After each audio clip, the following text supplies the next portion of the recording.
Nous pouvons faire tout nous possible pour créer une meilleure harmonie sociale, meilleure compréhension entre les différentes communautés religieuses de l'île Maurice. Alors pour cela, nous pensons qu'il nous besoin de commencer depuis l'école. Alors nous faisons un projet expérimental, nous faisons choisir 3 collèges pour lui, de collèges confessionnels de différentes religions, et nous faisons un projet pendant 1 an de rencontres interculturelles, interreligieuses. Et aujourd'hui, nous pouvons faire un bilan, une évaluation avec Banjimoun qui aide nous, qui accompagne nous. Et c'est un projet qui est international, c'est-à-dire un programme qui vient depuis les Nations Unies à Genève. Et bien là, justement, nous pouvons mettre l'accent surtout sur l'éducation. Là, nous pouvons commencer un grand programme à l'Université de Maurice. Nous faisons un syllabus et ça court là pour aboutir à un diplôme et plus tard à une licence. Et tout le monde mauricien qui est intéressé vraiment pour la religion, pour le dialogue interreligieux, qui est ban pandit, ban imam, ban prêtre, et aussi ban qui est engagé dans la religion. C'est pour gagner l'occasion d'approfondir la religion, approfondir le dialogue interreligieux. Ça nous grand projet pour l'année prochaine. Le but, c'est pas l'éducation interculturelle en soi. C'est en fait, c'est quoi? C'est de faire connaître l'autre. C'est de bâtir des ponts. C'est de bâtir des relations. Et le but ultime, c'est en fait, c'est quoi? C'est amener vers la paix. Et non pas la paix, comme on dit dans le sens de l'absence de guerre, mais la paix en termes c'est-à-dire de vivre ensemble structurel.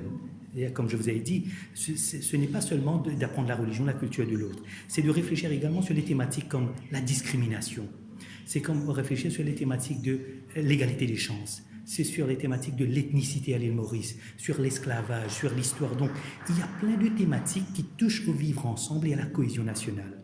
Alors, ce que nous faisons, nous pensons que les élèves de la forme 6 sont assez matures c'est-à-dire pour pouvoir réfléchir sur ces thématiques tout en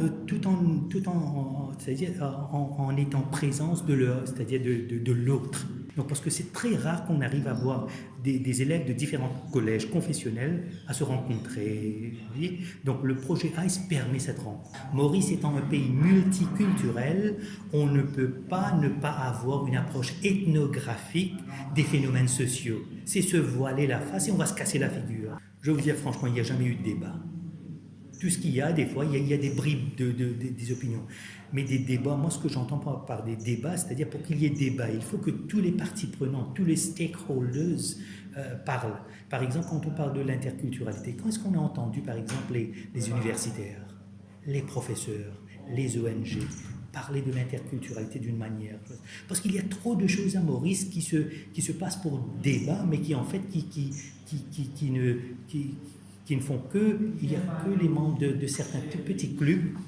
Hein, on évolue toujours dans une logique de club, des petits clubs ici et là, qui font des petits rencontres, et cela se passe pour des débats nationaux. Vous présentez le rapport du ICE Project. Quelles sont les conclusions? Bon, les conclusions, c'est que la première chose, il y a nécessité pour ce genre de programme. La deuxième chose, c'est qu'il y a beaucoup de défis par rapport à ce type de programme.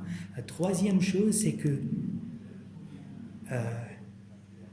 change is difficult. Surtout dans le milieu scolaire et éducatif mauricien, c'est pas donné. C'est vraiment difficile. Et il va falloir que si nous voulons avancer à la vitesse que le monde est en train d'avancer, on va devoir changer maintenant. Parce que si on ne le fait pas maintenant, après 2025, ça va être vraiment difficile pour la nation.